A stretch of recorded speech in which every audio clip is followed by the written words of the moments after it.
In 1502, Cesare Borgia solved a political crisis without saying a single word. His minister, Ramiro de Orco, had become a problem. Too cruel, too hated, too powerful. Any normal leader would have explained, defended, negotiated. Borgia did none of that.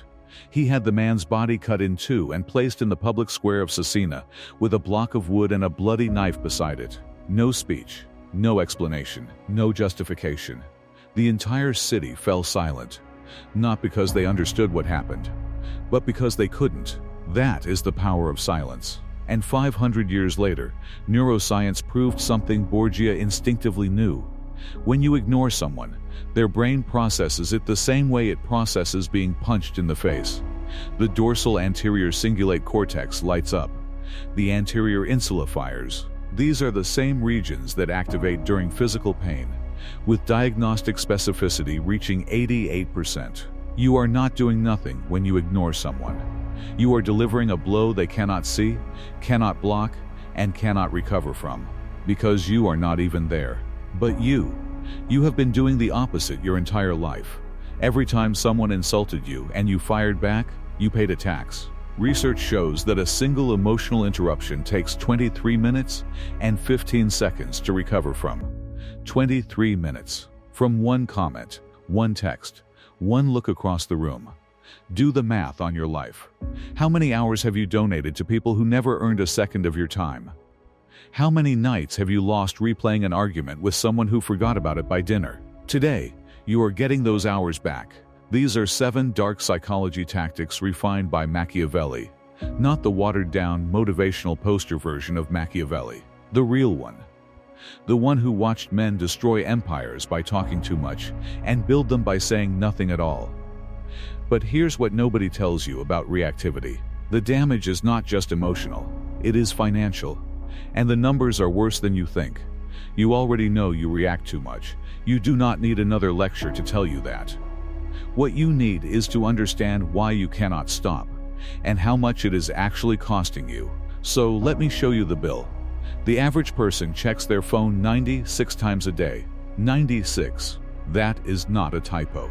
And every time you pick it up and get pulled into something that triggers you, a comment, a text, a headline designed to make your blood boil, it takes 23 minutes and 15 seconds to regain full cognitive focus. That is not an opinion. That is measured.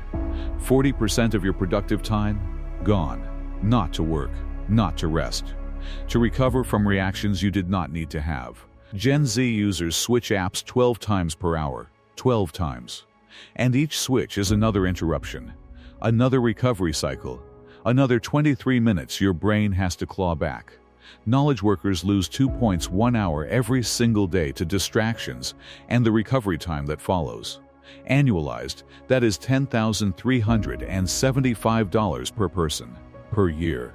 Add those numbers up. That is not a bad habit. That is a heist. And you have been the mark your entire adult life. Every text you rage reply to, every comment section you dive into, every argument you replay in your head at 2 in the morning, it all has a price tag. And you have been paying it without ever seeing the bill. Here is where it gets worse. You think this is a personal problem. It is not. It is an industry. Global digital advertising revenue is projected to exceed $700 billion by 2025. That money comes from one source: your attention, your reactions. The algorithm does not care whether you are angry or happy. It cares that you are engaged. Every reaction feeds the machine. Social media platforms are not designed to inform you or connect you. They are designed to provoke you, because reactive people are profitable people. And right now, there is a $700 billion industry built on one premise: getting you to react. Machiavelli wrote in The Prince that a ruler must treat his resources as sovereign, to be guarded, not given. Your attention is sovereign territory. Every reaction you give without strategic intent is a border you have left undefended. Every minute you spend replaying someone else's words in your head is a minute extracted from your own empire. The person who insulted you at work did not cost you much. The 3 hours you spent replaying it, drafting responses you will never send, and losing sleep over someone who forgot about it by dinner, that is where the real damage happened. And the platform that showed you the outrage bait that started it? They made money while you bled focus.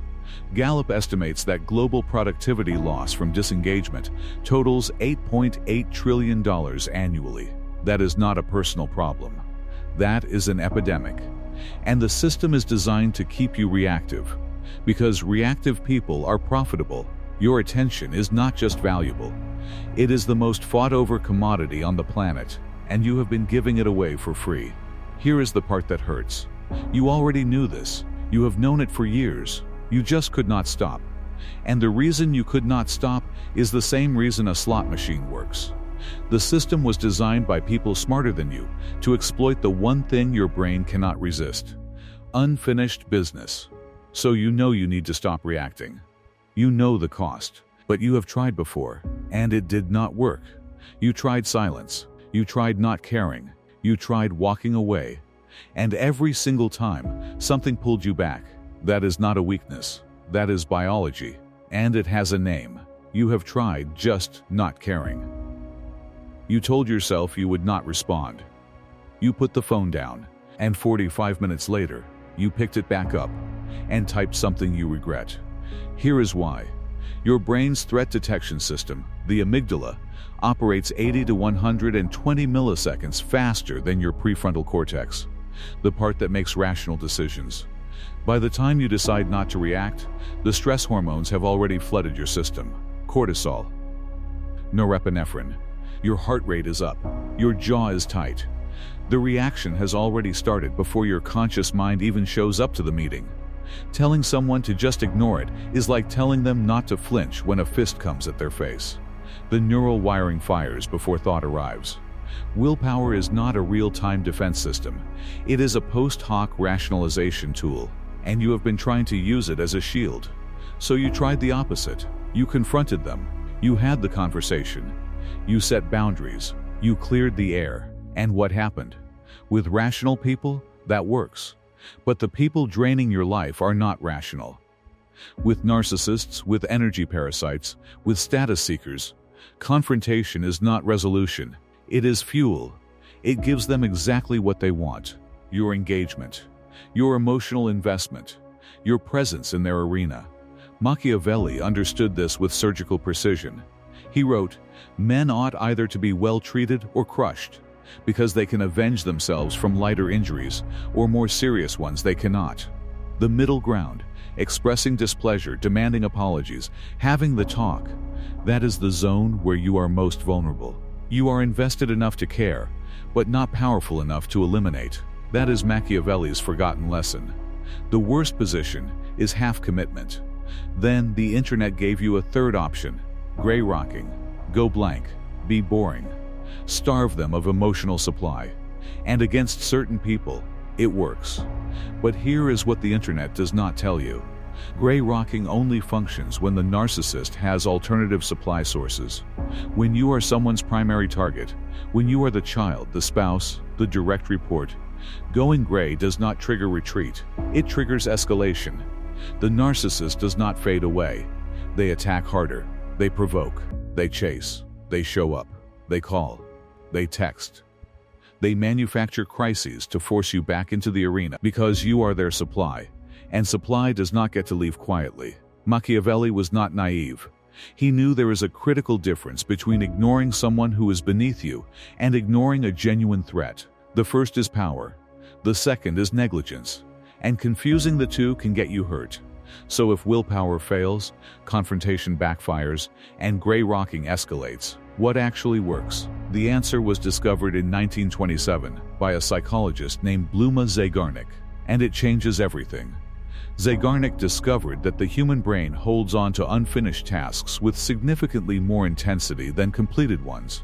When you leave a conversation unresolved, when you withdraw without closure, you install what psychologists call an open loop in the other person's mind. Their brain will replay that interaction involuntarily.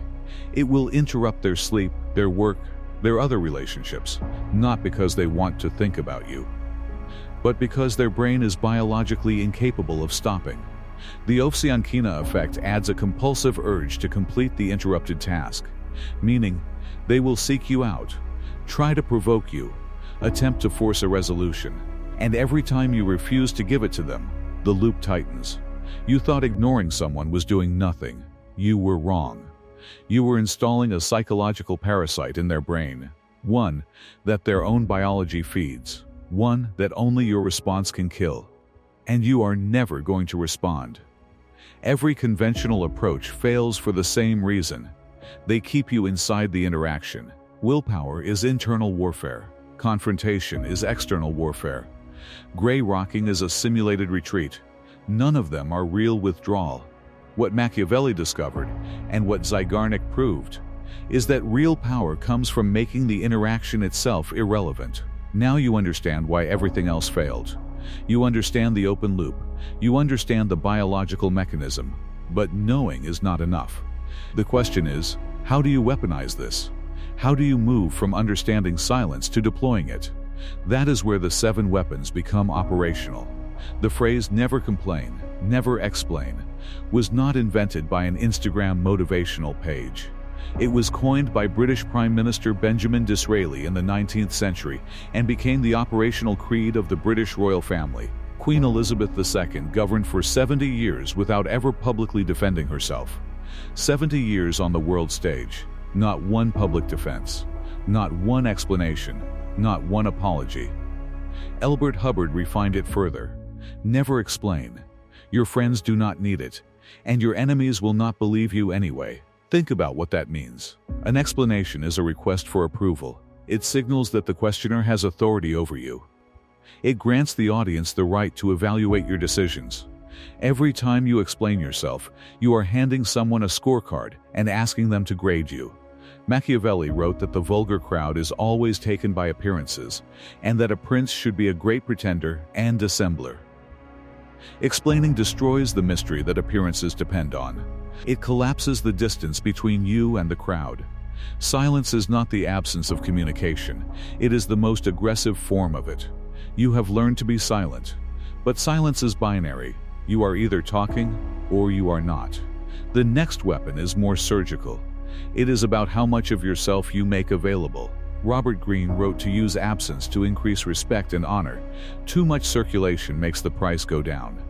Every open loop you create by withdrawing is a thread tied to their brain. You do not need to disappear. You need to become unpredictable. The person who is always available commands no respect.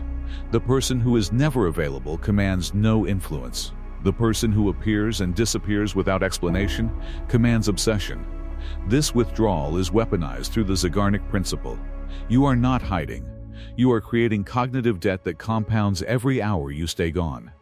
Withdrawal controls your presence. The next weapon controls what happens when you are absent, inside their skull. Not all threats are equal.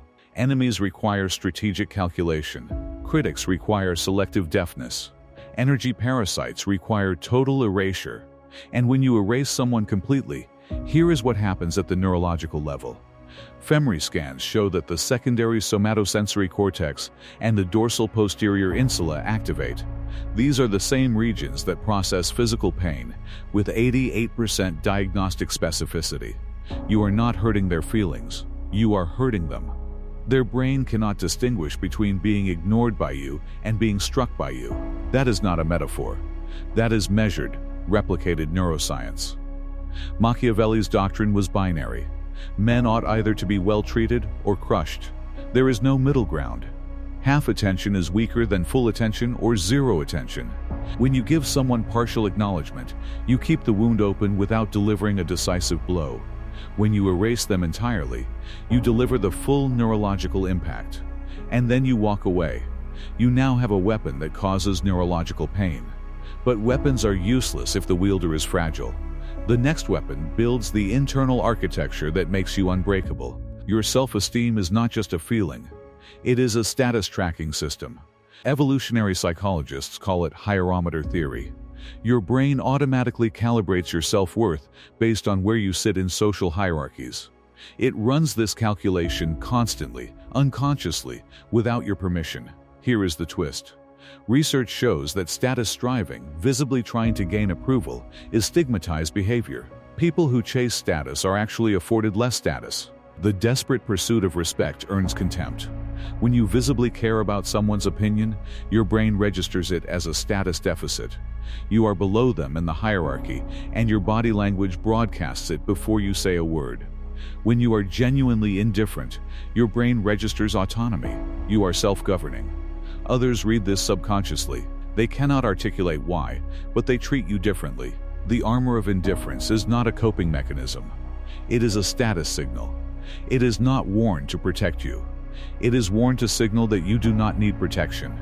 You have built the arsenal. You have built the armor. Now it is time to learn the move that makes both unnecessary. Because no one can even reach you. Return to Cesare Borgia. He did not just silence his minister. He acted, then refused to explain. The lesson is not that Borgia was silent. It is that he was decisive and silent. He removed the problem, then refused to discuss it. The silence was not passive. It was punctuation, the most terrifying kind. Machiavelli wrote that time contains the seeds of all things, good as well as bad. Sometimes the most powerful move is to let time do what your words never could. Calculated inaction is temporal strategy, letting the legal, organizational, and social timelines align before acting. Most people cannot do this. They feel the pressure to respond, to defend, to correct the record. And that urgency is exactly what destroys them. In 2017, Cracker Barrel faced a massive social media storm. The internet raged. They demanded answers. They organized boycotts. Thousands of comments, articles, memes, all demanding a response. Cracker Barrel said nothing. Absolutely nothing. 2 weeks later, nobody remembered. The storm died because there was nothing to feed it. Every response would have been fuel. Every explanation would have extended the news cycle. Their silence starved the fire. Calculated inaction is the highest form of strategic intelligence. It requires more discipline than any action. Because action feels like control. Inaction is control of yourself, of the timeline, and of the narrative. You now have 7 weapons. But a weapon without a doctrine is just a tool. What separates Machiavelli from every motivational speaker who stole his name is the one thing he understood that they never will. Here is how you deploy this starting tomorrow. When you feel triggered, when the amygdala fires and your chest tightens and your thumbs are already hovering over the keyboard, you have a 5-second window. 5 seconds. That is all. Take one deep breath. Not because breathing is calming in some vague spiritual sense. Because that breath activates your vagus nerve, which triggers your parasympathetic nervous system, which physiologically slows your heart rate and buys your prefrontal cortex just enough time to override the stress response. Remember the timing gap. Your amygdala fires 80 to 120 milliseconds before your rational brain. That breath is the bridge across that gap. That is not meditation advice. That is the neurological hack that gives your rational brain time to catch up with your reactive brain. 5 seconds. One breath. That is all the time you need to choose silence instead of surrender. Then run a 72-hour audit. Track every time you react. Every text you should not have sent. Every argument you should not have entered. Every comment you should not have read twice. Do not try to change anything yet. Just count. Be ruthlessly honest with yourself. At the end of 72 hours, you will have a number. That number is your reactivity tax.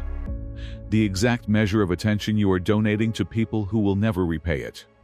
You cannot fix what you cannot measure. And once you see the number, you will never unsee it. Now the warning. Because intellectual honesty matters more than a clean narrative. There are 3 situations where strategic silence is the wrong move. First, physical threat.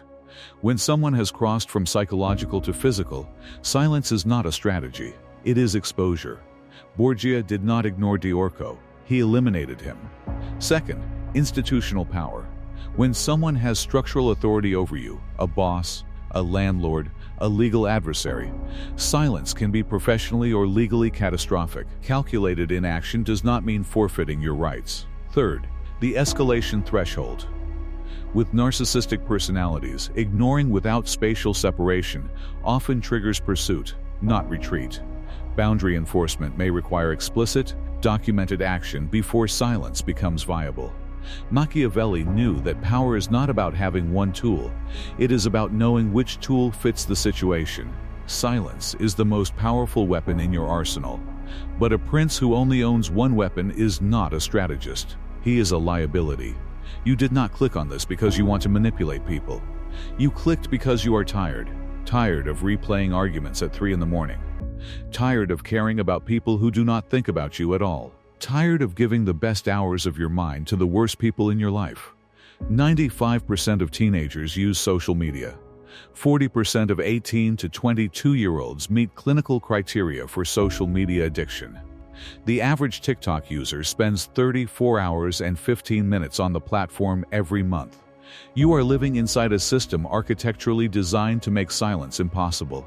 Implementing these 7 weapons is not a personality upgrade. It is survival. But here is what Machiavelli never wrote, because a man of his era could not afford to. None of this works if you are doing it from a place of hurt. If you are ignoring someone because you are wounded, because it is the only way you can survive them, that is not strategy.